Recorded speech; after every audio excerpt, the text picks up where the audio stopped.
What's going on, guys? Welcome back to another episode of Sold Out. As you can see, we have the Nike Freak 5s in front of us. I did not try the 1. I did play in the 2. I did not try the 3 or the 4s. I did want to try them all, just never really got the time. I stay super busy, work 40 to 45 hours a week, help coach basketball, train my kids, so life gets a little bit hectic sometimes, and I don't got time to kick out all these videos. So before we jump into this, I just want to let you guys know I also had the Giannis Immortality 3s, and they were a solid shoe, but they are what they are. They are a budget shoe. They're $85 budget shoe, and you get what you pay for. I mean, it's going to do the job. It's probably going to be a great outdoor sneaker.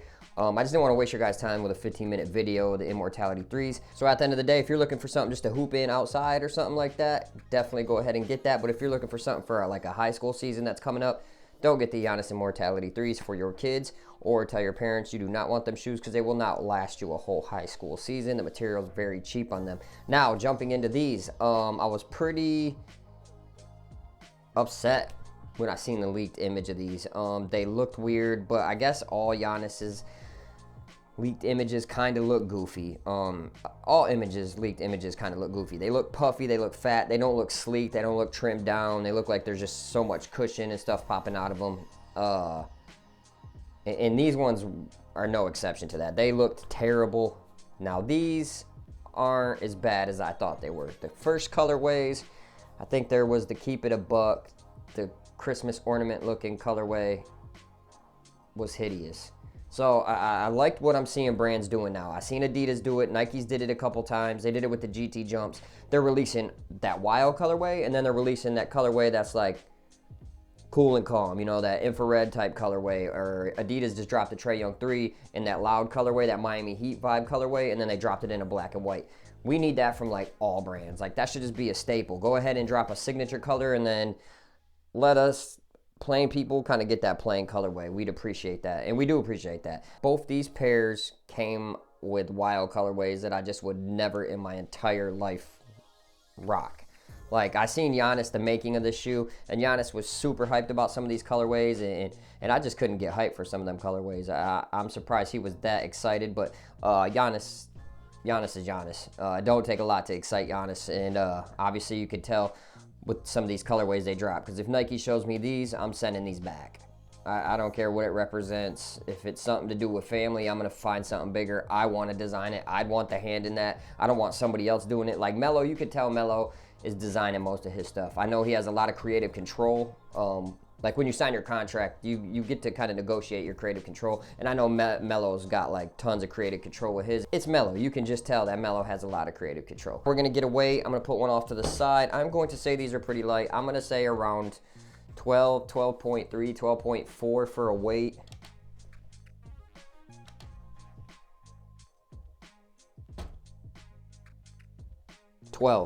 So 12 exactly. Let me weigh the other one. Not that it matters, but I guess it does, because this one's 11.8. So there is a little bit of difference in making sure there's no shoe padding in there. Just see if that's what's throwing it off. But there is a little bit of inconsistency there, but it's not like it's a big deal. You won't even be able to tell. This shoe is very, very light on foot. Heel slipping comfort was great. There was no heel lockdown issues or anything like that. Heel slippage, there was none. So now down onto the laces. Laces are just your normal cheap oval laces, which they upped the price on these. So I thought, you know, they might put like a little bit more high quality laces into them. They didn't. These things fray up pretty quick, but most of all, they'll last you the life of the shoe. You probably won't even have to replace them. Now down onto the tongue. The tongue is just kind of a padded mesh. You guys can see that. Nothing crazy. Didn't feel too hot on foot, and it conformed to foot very well, so no issues with the tongue. Now down onto materials. For a $130 shoe, and actually I heard it's already going on sale. One of my buddies of mine said that it's already like dropped $20 in price, which doesn't really surprise me just because of this shit. Like this right here, you could hear it kind of crack right there and give a little bit. Like it's just cheap feeling. It feels cheaper than like pleather even. Like I just don't think that's gonna last long, especially when it gets to being really sweaty, then it dries out, and then your forefoot flex, which there really isn't much forefoot flex on this, but when you're running like that, it's gonna flex regardless, and you're gonna get that normal, you know, kind of like a runner's crease right there. It's definitely probably not gonna last you a long time. I imagine it's not just gonna tear, it's gonna crack and start to peel. Like, that's what it feels like, that kind of material. That'll just kind of start peeling off. As far as the rest of the materials, this mesh right here, very, very lightweight, very breathable sneaker.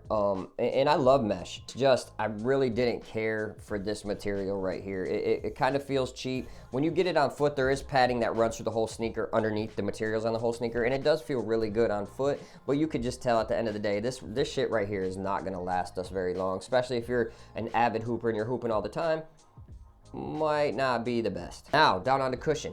Cushion is one thing on this I actually did like. I don't think this is React. A lot of people were saying this was going to be React when the leaked images came out. It doesn't feel like React. It feels like in between Phylon and Cushlon. It's not as soft as Cushlon, and it's not as hard as Phylon. It's just like in between. Not really sure what kind of foam they used on this, but it does feel good on foot. It does compress, giving you heel impact protection. And the zoom bag on the front, like I said, I'm a lighter guy. I really don't feel them forefoot zoom units that much unless it's like up higher and not lower in the sneaker. So now as far as the forefoot, Giannis likes the zoom unit. I don't. I cannot feel it. I could not compress it. I don't know if it's just because I'm a light guy, but I did put the KDs on and I could feel it. I'm not sure if it's top loaded or bottom loaded. Top loaded, you can feel it a little better. I think the KDs are like that. I think this is bottom loaded. You just don't get that quick bounce back feel. Honestly, it doesn't feel like anything's underneath me. If you're a bigger guy, you might have a lot more compression. You might feel a quicker energy return. But for the most part, this is definitely going to be a responsive sneaker. So if you like a responsive sneaker with having heel impact protection at the same time, you'll probably definitely like the Giannis Freak 5s. Now, down on the traction. I did not have any issues with traction. Traction was pretty wicked, and for the most part, I think this sneaker will do a great job outdoors. These grooves are pretty tight together, but when you get a good close look at them, they're pretty thick. They're pretty deep. So yeah, traction wasn't bad at all. I'd say it even had an edge over the KDs. I slipped out in the KDs once. I did not slip out in these at all. I haven't played in the KDs as much as I played in these, but I will be getting into the gym soon. Might even go here in a few minutes, go get some shots up and take the kids up there and shoot around for a little bit. But for the most part, I like the traction on the Freak 5s. It also has that smear technology that the Nike GT Cut 2s had. You can see that, and they put it on the back. I think it's a better idea to put it on the back because the GT Cut 2 didn't have like top-notch traction. It had good traction, there's no complaints, but it wasn't like goated or anything like that, and I think they could have did a better job with the traction putting the smear in the back instead of putting that right up front. So my overall thoughts on the sneaker, it's not a bad sneaker. The materials, I just felt like they're cheap. Like I said, the Giannis Immortality 3 was cheap. This is still kind of cheap too as well. The mesh isn't the thickest mesh. Like, you can see through it. You guys probably can't see through it right now, but I got the light shining down for the channel lights that I use, and I can see it coming through this side of the sneaker. So it's definitely a breathable sneaker. The mesh, I'd say, might be a little bit too thin, maybe a little bit too cheap. Could have went a little thicker on the mesh for 130. And this shit right here, let's never do that again. But overall, it's a nice sneaker. Definitely lightweight. Do I think it feels and plays like a Kobe? Not really. Like, when I'm lacing these up and tying these on, I don't feel like I'm putting on a Kobe. So anybody that's saying that's wild. They're out their minds, bro. This does not feel like a Kobe to me at all. But it's not a bad shoe. If you want to spend 130, I don't think you'll regret it. Like I said, traction good, cushion, heel impact protection's good, slip-in comfort, no heel slippage at all. So that's a plus. So who would I recommend this to? I'd recommend it definitely to guards. It's definitely a guard shoe, even though it's made for Giannis. But I mean, Giannis wears it. I guess bigs could wear it too. At the end of the day, if I was a big, would I get this shoe? No, probably not. If I'm a crazy athletic big, yeah, I mean, if you're crazy athletic and you're a big guy, move fast, you need traction out of your shoe and don't care about like forefoot impact protection, you like heel impact protection, definitely be the sneaker for you. So guys, this is my rundown of the Nike Freak 5. You guys know what to do. Hit that like button, hit that subscribe button, and we'll catch you on the next episode. Sold out. Peace.